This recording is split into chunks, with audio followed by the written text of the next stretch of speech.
Arte urbano. Un buen día, una clásica cabina londinense, doblada por la mitad y al parecer vandalizada, apareció en la capital inglesa. Al poco tiempo, se convirtió en una referencia del barrio, así que cuando las autoridades quisieron removerla, el vecindario protestó. Esa fue la primera de una serie de acciones y pintas que después se adjudicarían al nombre o insignia Banksy, una de las propuestas de arte urbano más populares en la actualidad. El arte urbano es un arte que se desarrolla en las calles y hoy en día está en pleno crecimiento y desarrollo. Y sin duda es ya otro mecanismo creativo dentro de las propuestas del arte contemporáneo.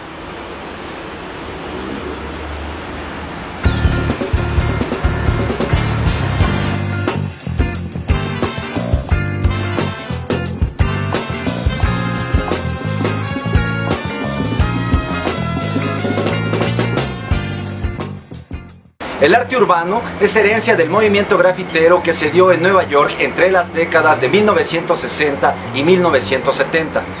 Taki 183, un mensajero de origen griego, comenzó a poner su apodo y el número de la calle en donde vivía por los lugares en los que transitaba. Lo hizo en el autobús, el metro, en las paredes de casas, oficinas, puentes viales. Nueva York se llenó con su firma. Esta acción de firmar de Taki 183 fue el inicio de lo que después se llamaría placa o tag. Un reportero del diario The New York Times, después de buscarlo exhaustivamente, lo cuestionó al respecto y entonces Taki 183 respondió: simplemente es algo que tengo que hacer. Trabajo, pago mis impuestos y no hago daño a nadie. Esta declaración lo convirtió en una especie de héroe y poco después fue imitado por miles. De Nueva York se expandió a otras ciudades de los Estados Unidos y ahí los jóvenes de los barrios marginados ocuparon los tag para marcar territorio y así identificar a las bandas, pero también a los miembros de cada una de ellas. Debemos saber que las personas que trabajan con el graffiti se les llama escritores, quizás debido a que lo primero que se pintaba era la firma. Al principio, las herramientas para realizar las pintas, es decir, válvulas, latas, aerógrafos, crayones, eran hechas de forma casera por los escritores. Por tanto, la evolución del graffiti se fue dando a la par del desarrollo tecnológico de las herramientas y los materiales que se han diseñado para esta práctica en específico.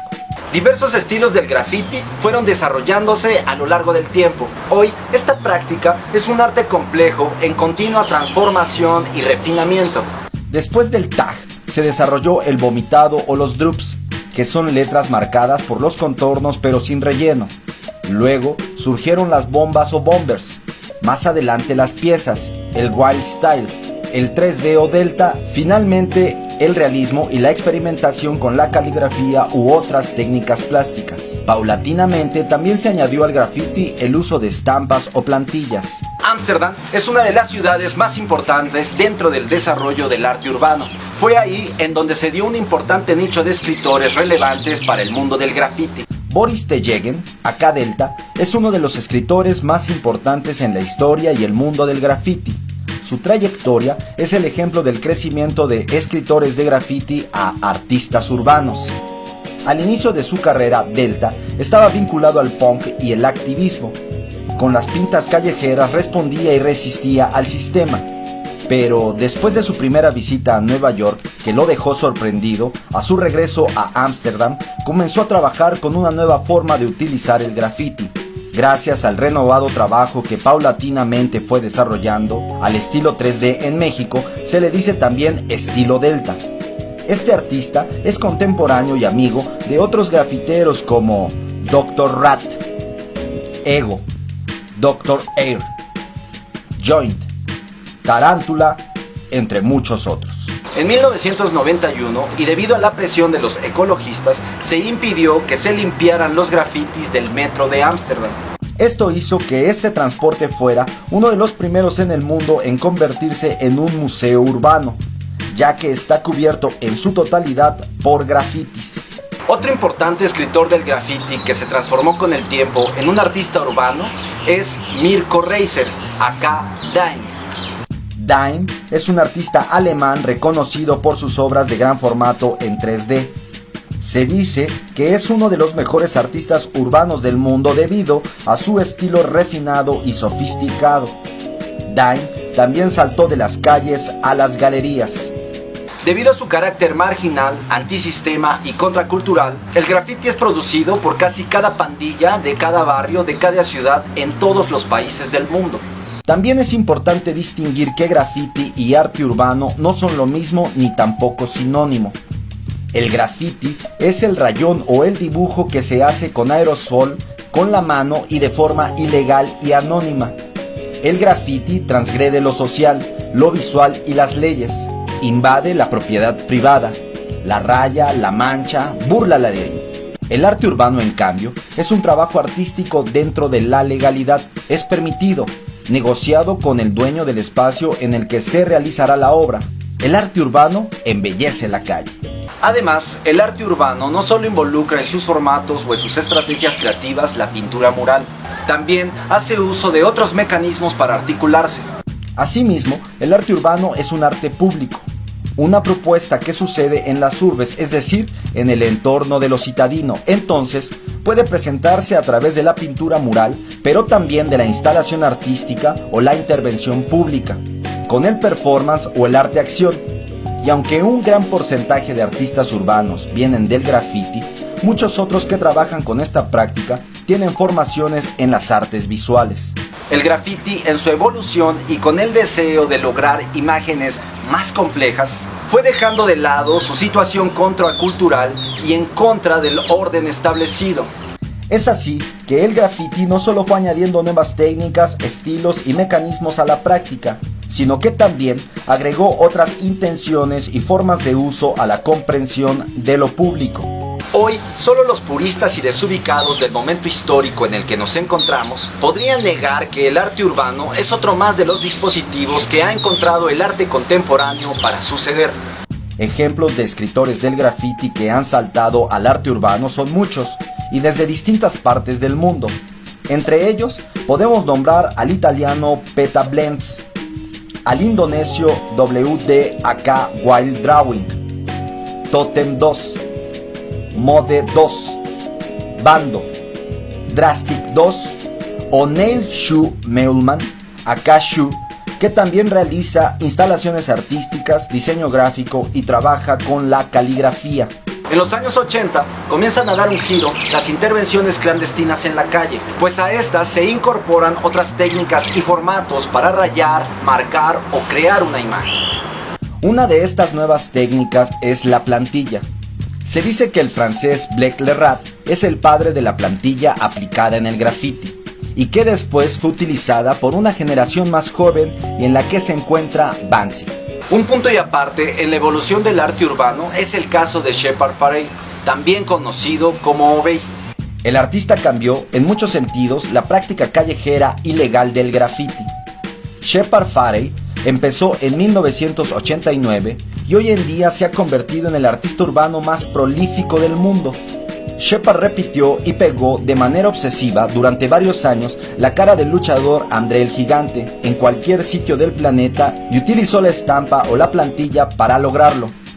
Con el paso del tiempo fue estilizando el rostro del gladiador y le añadió la palabra obedecer en inglés. Resultado de esta acción, Shepard Fairey fue contratado para realizar la imagen de campaña de Barack Obama en las elecciones del 2008. Y aunque todo parecía que iba por buen camino, al final Shepard perdió una demanda sobre los derechos y la legalidad por el uso de la imagen. A finales de los 80 y principios de los 90, muchos artistas urbanos de diferentes geografías comenzaron a viajar a otros países para colocar en las calles sus propuestas urbanas. Entre estos artistas urbanos podríamos nombrar a Space Invader, Ron English o Dude Master. La historia del graffiti en México tiene su propio desarrollo. Esta comienza en la frontera, pero principalmente en Tijuana. Tijuana es una ciudad que tiene vecindad con Estados Unidos, país en el que la ebullición del graffiti estaba con todo en los años 70. En esta ciudad fronteriza, el graffiti norteamericano se fusionó en esa época con el muralismo chicano y fue representado y sostenido por los cholos, los hijos de los pachucos, los nacidos en Estados Unidos pero de ascendencia mexicana o latinoamericana. Al igual que el movimiento en Nueva York, El uso del aerosol también se utilizó para marcar el territorio e identificar el nombre de la banda o de los integrantes de estas. Así que tanto en México como en Estados Unidos o en cualquier otro lugar, el graffiti sirvió en un inicio a las clases marginadas y excluidas del sistema como un medio para crear identidad comunitaria en las urbes.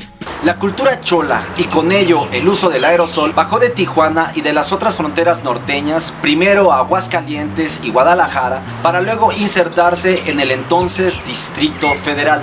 En los años 80 se formaron los primeros colectivos de grafiteros.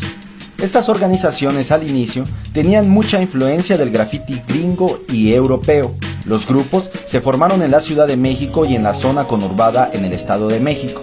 Rayaban en colonias como Atizapán, Satélite, Lomas Verdes o Tlalnepantla. Como muchas de las cosas que pasan en nuestro país, las prácticas se centralizan y es en las ciudades grandes en donde se da con mayor fuerza el desarrollo del graffiti en México. Ciudad Nezahualcóyotl se convirtió en uno de los centros de graffiti en el país. Ahí comienzan a trabajar muchos artistas y escritores que luego se convirtieron también en artistas urbanos y que hoy están en los eventos internacionales más importantes del mundo. En el graffiti en México, el Spanglish es de uso común y corriente, debido quizás en gran medida a que esta es una práctica que vino desde la frontera con Estados Unidos. Muchas palabras que se utilizan en la jerga grafitera se escriben y pronuncian en inglés. Palabras o frases como old school, crew, sticker, stencil, spot o estilos que se llaman true up, wild style, style wars. Cuando un escritor de graffiti no pertenece a ningún crew, este coloca después de su placa la palabra one. Joker, que también está en inglés, es considerado por muchos el padre del graffiti en México. Humo es un importante antropólogo y reconocido artista urbano. Killer, otro artista urbano, es un habitante oriundo de Ciudad Nezahualcóyotl, dibujante autodidacta, joven que se sentía identificado con la ideología punk, el hardcore y el activismo. Dice Killer que después de ver un documental francés sobre el graffiti, decidió trasladar esa rebeldía y resistencia a las pintas en la calle. Pero no solo estuvieron Joker, Humo o Killer en esa primera generación de escritores del graffiti. Estaban varios crews o colectivos como AMX, que quiere decir Artistas Mexicanos Extremos, o SF, Sin Fronteras, los A de Aztlán, los FME y grafiteros de esa primera camada y que aún siguen trabajando, podemos nombrar a Sketch, Cráter, Fly, Venus, Killer, Coca, Aztec, entre otros. En la actualidad, podríamos hacer una larga lista contando a todos los artistas urbanos de México y que están pintando obra mural en cualquier sitio del planeta. Entre todos estos artistas urbanos, y para dar un pequeño ejemplo del gran abanico de trabajo y de creadores que hay en México, nombraremos a Sanner, Paola Delfín, Smith, Seher, Neus, Osaid Dawkins, que trabaja con la caligrafía y que ha transitado de la pintura mural a las esculturas de luz. La X Familia es un colectivo urbano con integrantes que radican en diferentes ciudades de la República Mexicana. X Familia está integrado por artistas de San Luis Potosí, Tlaxcala, Veracruz, Guerrero o la Ciudad de México. Esta organización ha intervenido con obra mural en casi todo el país y Centro y Sudamérica. Entre sus obras se cuentan dos de los murales más grandes de México, uno pintado en Puebla y otro en el edificio Veracruz en Tlatelolco. Para terminar este rápido recorrido por la historia del graffiti y el arte urbano, hablaremos de uno de los fenómenos más interesantes en el arte urbano actual, su nombre, Banksy. Banksy, irónicamente, aparece y presenta su propuesta como un creador invisible, famoso pero anónimo. Banksy es un proyecto de arte urbano muy completo, pues lo mismo hace uso del graffiti, de la plantilla o la estampa principalmente, que del performance o del arte acción. También utiliza las tecnologías de la comunicación para dar a conocer y producir sus acciones. El fenómeno Banksy es muy popular en todo el mundo, incluso en una zona zapatista en Chiapas o en la zona de conflicto en Irak. han aparecido obras suyas. La noticia de una persona amarrada y vestida como recluso en Disneylandia fue relacionada con la aparición de múltiples grafitis a manera de plantilla en Londres, imágenes que representan la condición de clase en la vida cotidiana, o bromas ácidas sobre la represión y la violencia del sistema. Banksy ha realizado con sus acciones un cuestionamiento sobre las relaciones sociales y culturales que permean en el presente. Una de las primeras acciones que lo hicieron popular fue cuando en el Museo del Louvre, en Francia, una persona, con discreción, burló la seguridad del recinto y colocó pinturas satíricas junto a las obras más conocidas del mundo del arte. En otra ocasión, un camión repleto de animales, de peluche, dio un amplio recorrido por las calles de Nueva York en alusión a la industria de la carne, o la exposición en la que pintó a un elefante como un body paint. Pero entonces, ¿Banksy es una persona o un colectivo? Los más equivocados hablan de un grupo encabezado por el artista multimillonario Damien Hirst. Otros, también confundidos, dicen que es el empresario francés Terry Guetta, mejor conocido como Brainwash. A los que Wikipedia sustenta, dicen que es Robin Guggenheim, oriundo de Bristol, Inglaterra. En Bristol, Banksy es considerado un héroe e incluso por orden municipal está prohibido borrar sus grafitis. Las propuestas que se presentan bajo la insignia de Banksy son sin duda el mejor ejemplo del artista urbano contemporáneo. Cuando se le preguntó a Robert Del Naja, vocalista del grupo de trip hop Massive Attack, de quien también se sospecha sea Banksy, Robert respondió: todos somos Banksy.